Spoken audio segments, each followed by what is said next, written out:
Gus Yahya sebagai ketua umum baru akan mampu nggak Bang, begitu kalau dari pandangan politik Abang menjaga independensi NU, tidak lagi terlibat dalam politik praktis, tetapi NU lebih mengedepankan politik kebangsaan dan kemaslahatan gitu. Ya, Mhm. ini kan kita berbicara beberapa sisi yang tidak bisa dipisahkan, Mas Iya Yani. iya. Mhm. Kalau misalkan kita mengatakan bahwa kader-kader NU tidak boleh mencalonkan diri misalkan. Iya iya. Taruhlah ini contoh ya, misalkan Mhm. saya kader NU ya Iya iya. masuk di struktural. Mhm. Tiba-tiba saya berniat mencalonkan diri Mhm. di sebuah pilkada Iya misalkan. iya. Mhm. Lalu apakah kemudian pilihannya harus keluar? Saya Mhm. kira mungkin ini maksud beliau ya. Mhm. Karena bagaimanapun kita bicara SDM, Mhm. seberapa besar SDM yang ada di NU ini? Mhm. Mhm. Apakah kemudian orang-orang yang duduk di struktural ini, ya, Mhm. kalau kita hitung misalkan ya Iya pasti iya. kan orang-orang yang top, ya, Mhm. yang punya pengetahuan, yang punya Punya jaringan, pengaruh ya, lah. Mhm. yang punya pengaruh dan kalau misalkan mereka ingin berkiprah di politik, apa salahnya kan Iya begitu? iya iya. Ya. Selamat datang di New Perspective.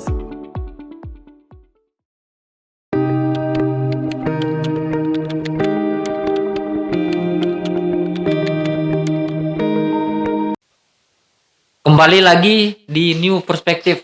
Assalamualaikum warahmatullahi wabarakatuh. Bersama saya Ahmad Yani dan narasumber setia kita Pak Dr. Saiful Hamdi, analis politik, dosen Visipol Universitas Mataram.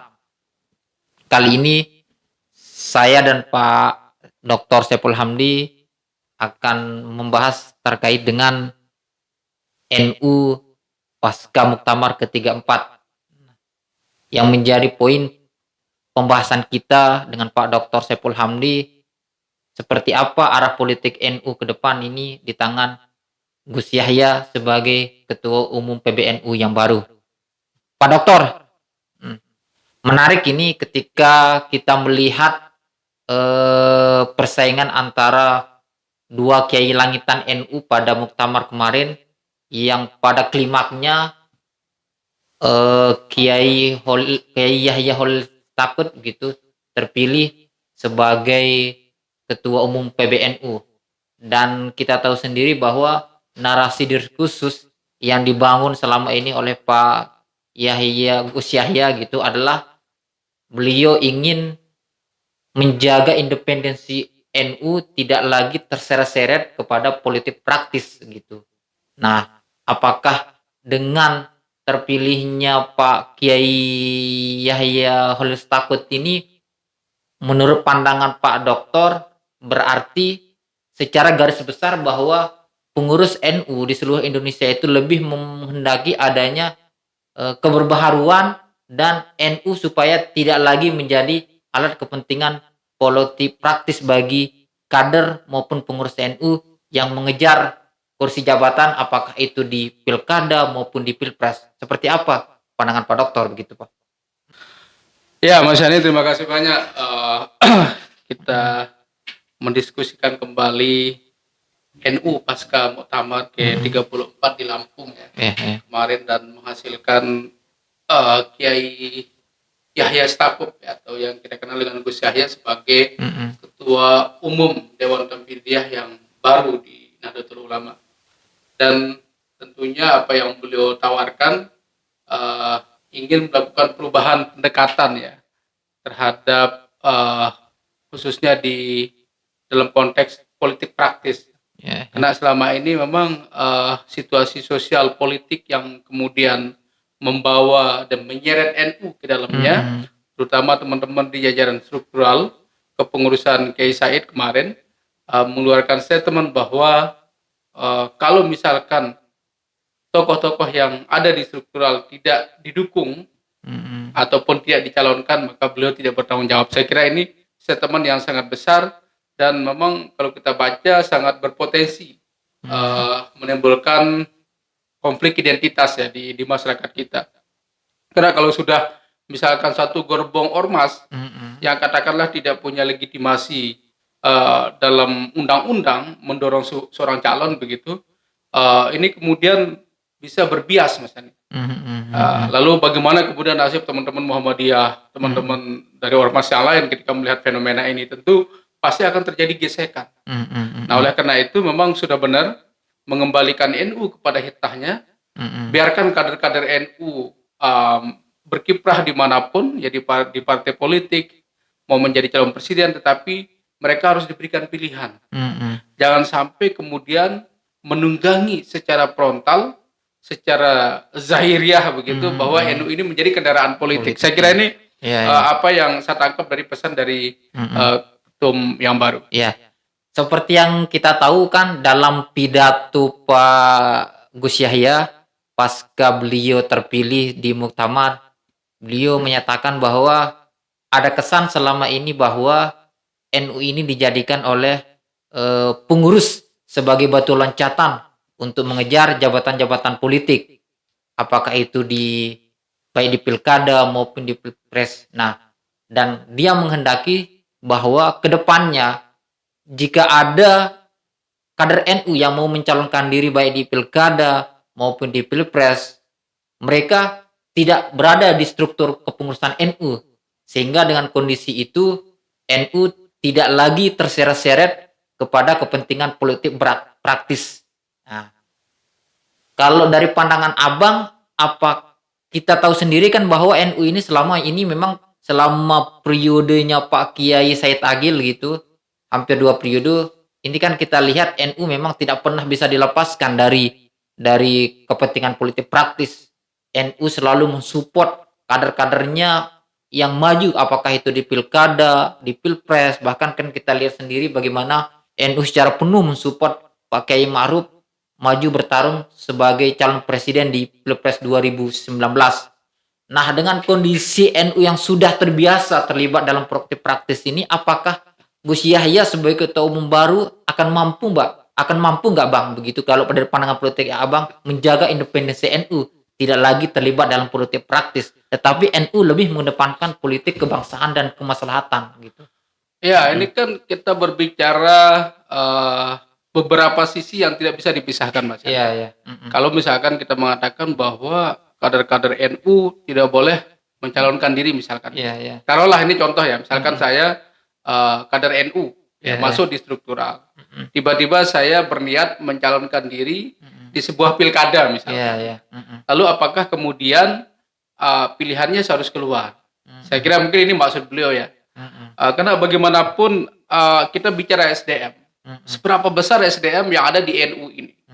Apakah kemudian orang-orang yang duduk di struktural ini, kalau kita hitung misalkan pasti kan orang-orang yang top, yang punya pengetahuan, yang punya jaringan, punya pengaruh lah, yang punya pengaruh. Dan kalau misalkan mereka ingin berkiprah di politik, apa salahnya kan begitu? Iya. Ini kan seolah-olah bahwa orang tidak boleh di kepengurusan yang lain kan, misalkan dia duduk di NU, di struktural, apakah dia tidak boleh di partai politik?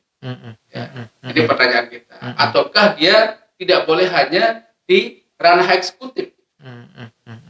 Jadi makanya tadi Mas Adi, saya melihatnya sebenarnya ormas ini, kenapa mereka kemudian terbawa oleh arus politik? Ini kena undang-undang kita, yang kemudian punya efek yang secara tidak langsung kemudian menyeret kelompok-kelompok yang katakanlah punya potensial memenangkan sebuah pertarungan pilkada karena punya basis massa. Inilah yang kemudian duduk di sebuah partai, kemudian mencalonkan kader-kadernya. Bukan kemudian NU diseret-seret. Menurut saya melihat bahwa ini kena setting politik kita sudah jauh berbeda begitu. Makanya apakah kemudian kebijakan Kiai Gus Yahya ini justru menarik mundur di sini kan? Menarik mundur bahwa tokoh-tokoh NU tidak boleh dicalonkan, atau diberikan pilihan lah, kalau Anda nyalon kita dukung, tetapi misalkan harus mengundurkan diri. Tetapi pertanyaan kita itulah kalau menurut saya, karena bicara konteks NU ini kan agak sama lah ya. Kalau NU kan kita kan orangnya sedikit, tidak banyak yang duduk di kepengurusan, dan mereka lah yang punya jaringan, punya pengetahuan. Akhirnya ya kita bilang NU nggak berpolitik, ya faktanya ketua umumnya di politik, ya kan. pengurus-pengurusnya juga sangat aktif di politik. Ini nggak bisa dipisahkan. Saya kira untuk konteks NU bisa saja ya, karena NU ini kan SDM-nya banyak lah. Katakanlah mereka kalau kita lihat jumlah jamaahnya kan hampir 90 juta orang, dengan 21.000 madrasah yang tersebar di seluruh Indonesia. Artinya bahwa SDM NU ya bisa saja kita pilah-pilah di sini. Cuman kalau misalkan kita membatasi kader untuk terlibat di sebuah kontestasi demokrasi, saya kira ini mungkin perlu dipertimbangkan kembali, Mas. Artinya bisa saja, misalkan ketika dia nyalon dia harus mengundurkan diri. Saya kira itu mungkin maksudnya ya. Tetapi kalau kemudian dia tokoh NU duduk di struktural tidak boleh berpolitik, tidak boleh dicalonkan misalkan, atau NU secara resmi tidak bisa mencalonkan. Kalau misalkan kadernya, anggaplah misalkan Gus Yahya nih tiba-tiba di tengah jalan didorong kemudian menjadi calon presiden atau calon wakil presiden misalkan ya. Ya kan otomatis beliau harus mengundurkan diri, itu maksudnya. Jadi kalau pandangan saya bahwa kita membatasi bukan dalam arti tidak boleh terlibat. Saya nggak tahu maksud beliau bahwa orang NU yang di struktural itu tidak boleh kemudian mencalonkan diri, ini mungkin masih perlu kita. Artinya mungkin dalam pandangan beliau bahwa NU tidak lagi secara organisasi mendukung begitu. Mereka nggak punya otoritas. Artinya kalaupun misalnya ada kadernya yang maju, tidak secara otomatis bahwa NU secara struktural akan bergerak mendukung kadernya. Ya ini yang agak abu-abu lah. Membaca ya. Tidak mungkin kemudian sebuah organisasi juga tidak bergerak. Misalkan nih Kiai Ma'ruf Amin tiba-tiba dicalonkan menjadi calon wakil presiden. Ya saya nggak tahu pertimbangan Jokowi pada waktu itu ya pasti karena beliau tokoh sentral di 212. Lalu kemudian untuk mengamankan Jokowi tidak didemo lagi misalnya. Oh ini perlu kita pegang Pak Kiai ini. Akhirnya beliau ditarik menjadi calon wakil presiden dengan dukungan NU karena beliau adalah Rois Am kan, Dewan Penasehat di NU sendiri. Nah artinya bahwa saya melihat fenomena ini bisa saja terjadi.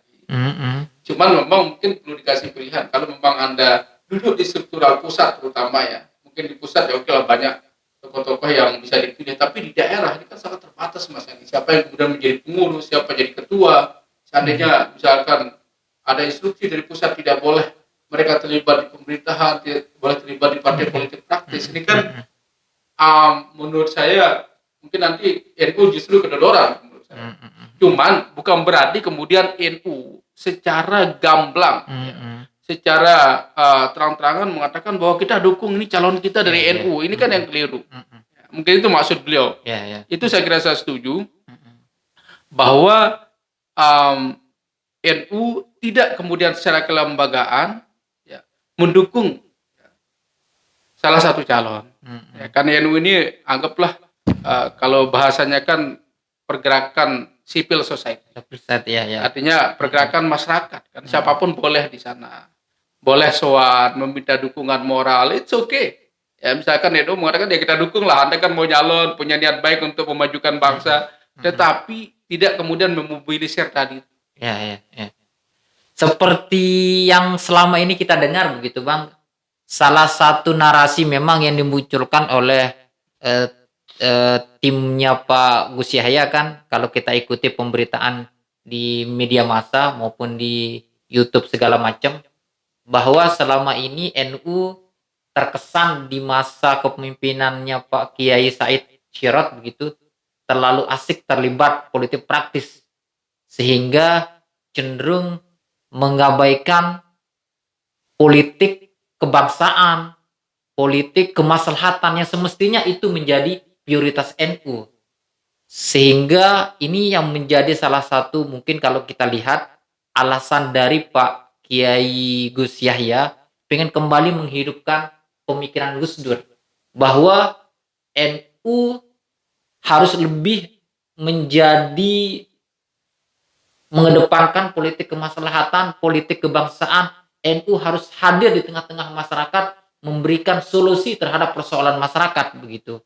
Nah, kalau dari pandangan Abang dengan kondisi seperti ini, kira-kira apa yang akan menjadi tantangan-tantangan NU ke depan di masa kepemimpinan Gus Yahya ini begitu, Bang? Ya, saya kira tantangan kita ke depan ya, termasuk NU, saya lihat bahwa keterjebakan pada politik identitas ini akan semakin menguat menurut saya di 2021. Karena bagaimanapun bahwa media-media yang muncul sekarang ini, termasuk media sosial, itu dengan sangat gampang dijadikan sebagai alat untuk melakukan provokasi, berita-berita hoax, ya, penyebaran politik identitas yang tidak bertanggung jawab. Ini yang saya kira kemudian akan menjadi challenging ya buat ormas-ormas yang ada. Apakah kemudian bagaimana sikap mereka begitu? Kalau misalkan kayak kemarin, ini kan tidak tanggung-tanggung ya. Ada satu kelompok yang kemudian mengatasnamakan agama, ijtima ulama, ya. Ini kan seolah-olah artinya bahwa mengklaim ulama mereka lah yang paling abdul begitu kan, mengeluarkan sebuah fatwa.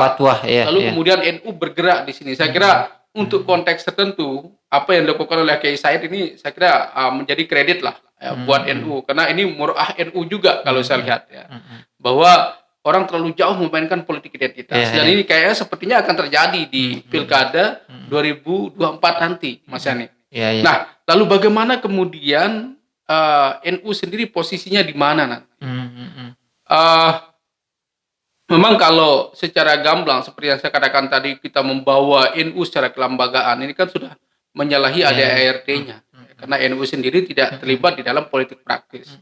Kadernya boleh terlibat, tetapi kemudian membawa bendera NU yang katakanlah tidak bergerak di wilayah politik, lalu dibawa-bawa misalkan, ini kan menyalahi aturan organisasi. Saya kira samalah dengan NW juga. Seharusnya kan orang NW itu nggak boleh ada di ADART-nya, tidak akan berafiliasi dengan partai politik tertentu.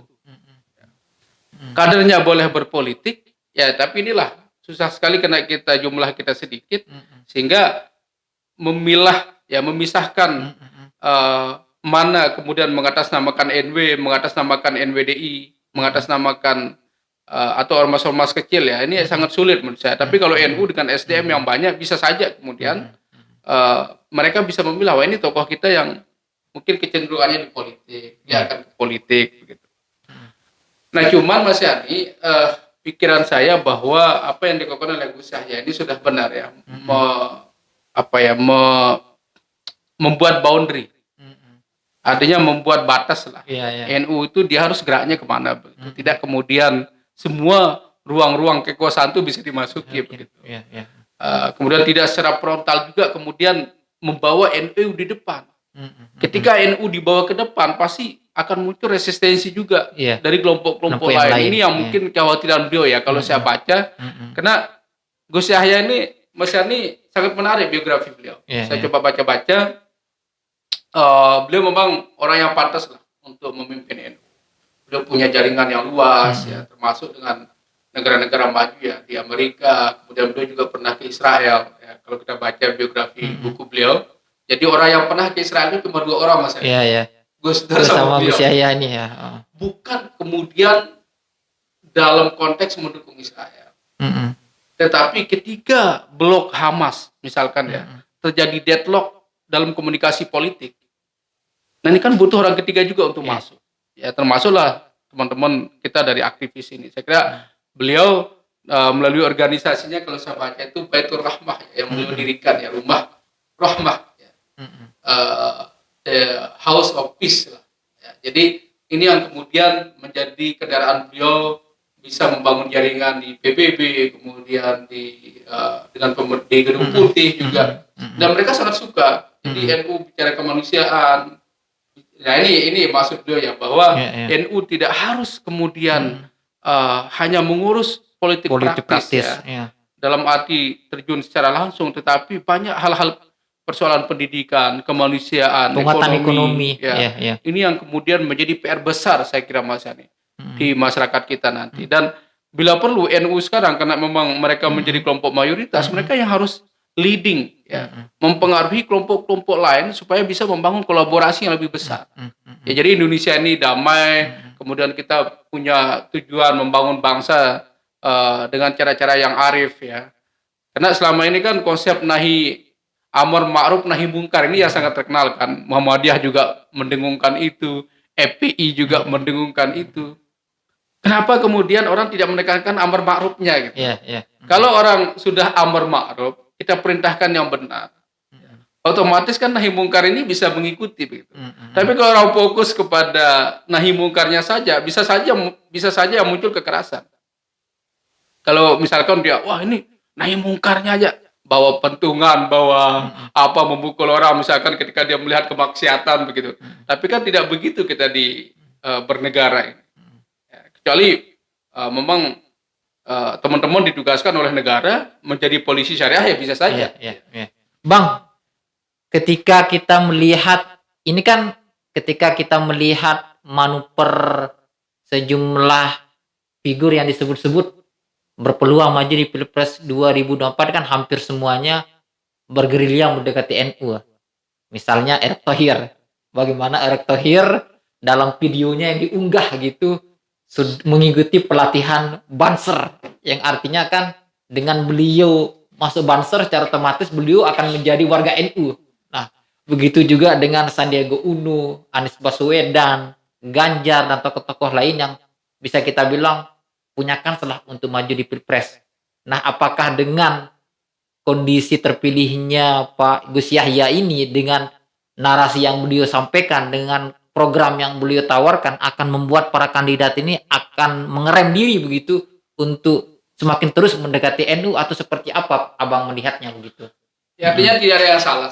Ketika misalkan politisi mendekati NU, artinya bahwa NU dilihat punya potensi, ya tidak hanya persoalan suara saya kira, tapi kemudian dukungan moral, mungkin mengajak juga ya semacam kolaborasi. Nah, tetapi ya NU harus tetap menjaga netralitas, tidak kemudian mendukung salah satu calon. Ini yang kemudian kalau kita baca ADART-nya NU, mereka tidak berafiliasi dengan partai politik tertentu ya. Ini kan berarti bahwa NU bisa menjaga jarak.